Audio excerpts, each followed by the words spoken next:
வணக்கம். இன்றைக்கி சமையல் குறிப்பில் நம்ம பார்க்க போகிறது எக் சப்பாத்தி. அதை எப்படி பண்ணலான்ட்டு இப்போ பார்க்கலாம். ஒரு 5 சப்பாத்தியை இந்த மாதிரி பாருங்கள், எவ்வளோ பொடிசாக கட் பண்ணியிருக்கேன்னு. இந்த மாதிரி பொடிசாக கட் பண்ணி எடுத்து வச்சுக்கிறோம். அடுத்து 2 வெங்காயத்தை அதே மாதிரி பொடிசாக கட் பண்ணி எடுத்து வச்சுருக்கேன். 2 தக்காளி அதையும் இந்த மாதிரி பொடிசாக கட் பண்ணியாச்சு.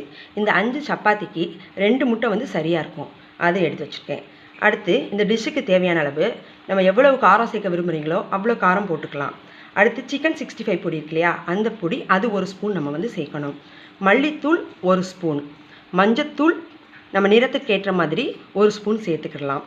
அடுத்து டெக்கரேஷன் பண்ணுறதுக்கு மல்லித்தலையை மேலாக தூவி விடுறதுக்காக நான் எடுத்து வச்சுருக்கேன். இந்த எல்லாத்துக்குமே தேவையான அளவு உப்பு நீங்கள் எவ்வளோ தேவையோ அதுக்கேற்ற மாதிரி போட்டுக்கலாம். இப்போ இதை நம்ம எப்படி செய்கிறதுன்னு சொல்லிட்டு பார்க்கலாம். இந்த டிஷ்ஷுக்கு தேவையான அளவு எண்ணெய் ஃபஸ்ட்டு சேர்த்துக்கிறோம் வானலியில். எண்ணெய் காஞ்சதும் அதில் வெங்காயம் ஏற்கனவே நம்ம கட் பண்ணி வச்சுருக்கோம் இல்லையா, அந்த வெங்காயத்தை நம்ம சேர்த்துக்கிறோம்.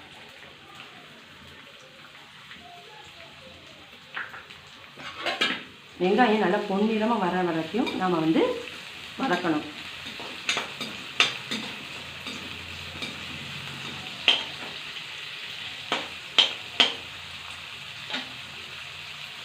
இதில் நம்ம சால்ட் கொஞ்சம் போட்டோம்னா வெங்காயம் கொஞ்சம் சீக்கிரமாக வதங்கும். அதனால நான் சால்ட் ஃபஸ்ட்டு போட்டு வதக்குறேன்.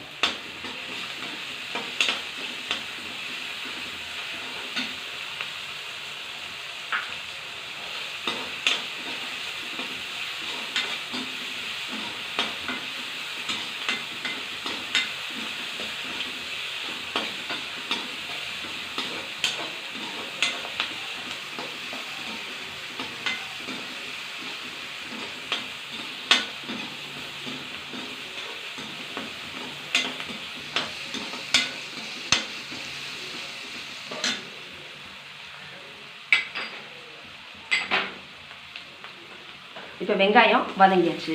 இப்போ இதில் தேவையான அளவுக்கு நம்ம தக்காளி ஏற்கனவே கட் பண்ணி வச்சுருக்கோம். அந்த தக்காளியை நம்ம இதில் சேர்க்கிறோம்.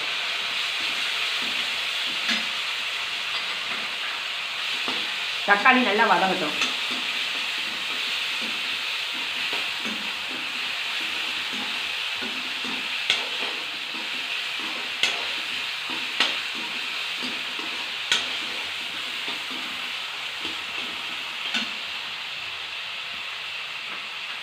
தக்காளி வதங்கிட்டு இருக்கும் போதேவும் கலர்ஃபுல்லாக இருக்கிறதுக்காக நம்ம சிறிதளவு மஞ்சள் தூள் சேர்க்குறேன்.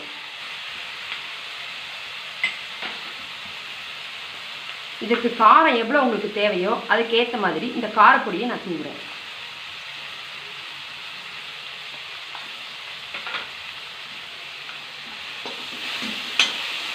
ஏற்கனவே நான் சொன்னேன் இல்லையா, சிக்கன் பொடி அதுவும் கொஞ்சம் 1 ஸ்பூன் அளவுக்கு நான் போடுறேன்.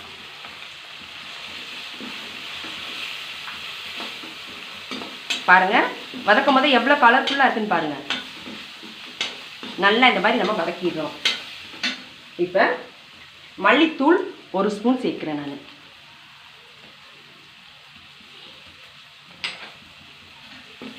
எல்லாத்தையும் சேர்த்து நல்லா வதக்குங்க.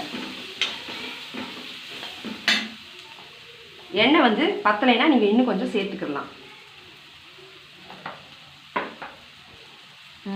நல்லா வதக்கணும். இந்த மாதிரி நல்லா கலர் எப்படி இருக்குன்னு பாருங்கள். நல்லா பிரைட்டாக இருக்கு இல்லையா, இந்த மாதிரி நம்ம வதக்கிடணும். நல்லா வதங்கின உடனேவும் இதில் நம்ம முட்டையை உடச்சி ஊற்றுறோம்.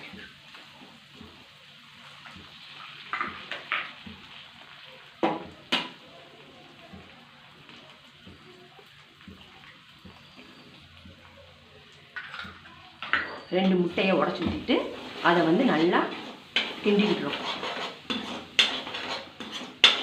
இந்த மாதிரி ஆஃப் காயிருக்கும் போதேவும் அந்த கட் பண்ணி வச்சுருக்கிற சப்பாத்தியை இதோட நம்ம சேர்க்க போகிறோம். பாருங்கள், கொஞ்சம் கொஞ்சமாக சேர்த்து கிளறி விட்டுட்டே இருங்க.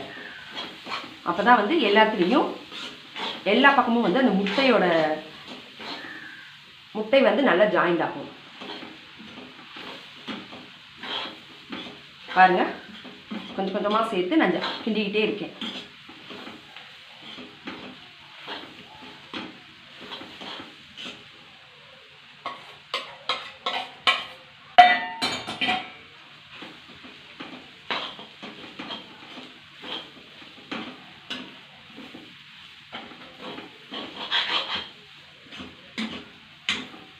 இப்போ இதில் சிறிதளவு உப்பு வந்து நம்ம சேர்த்துக்கிறோம். ஃபஸ்ட்டு வெங்காயம் வதங்குறதுக்கு தான் நம்ம உப்பு சேர்த்தோம். இப்போ வந்து இந்த டிஷ்ஷுக்கு தேவையான அளவு உப்பு நான் இப்போ சேர்த்துக்கிறேன்.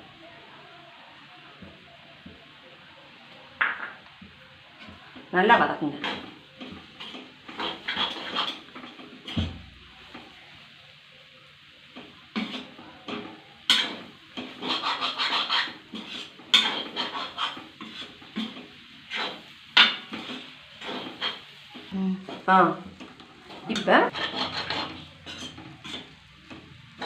இப்போ நம்ம ஸ்டவ் ஆஃப் பண்ணிடுறோம். இறக்கி வச்சுட்டு இதை வந்து மேலே டெக்கரேஷனுக்காக இந்த கொத்தமல்லி தலையை தூவி விடுறோம். தூவி விட்டு இந்த மாதிரி வந்து கிண்டிடுங்க. நீங்கள் இதே மாதிரி செஞ்சு பாருங்கள். உங்களுக்கு இந்த சுவை வந்து ரொம்ப பிடிக்கும். தேங்க்யூ ஃபார் வாட்சிங் திஸ் வீடியோ. நாளைக்கு இதே மாதிரி ஒரு சமையல் குறிப்பில் சந்திக்கலாம். தேங்க்யூ.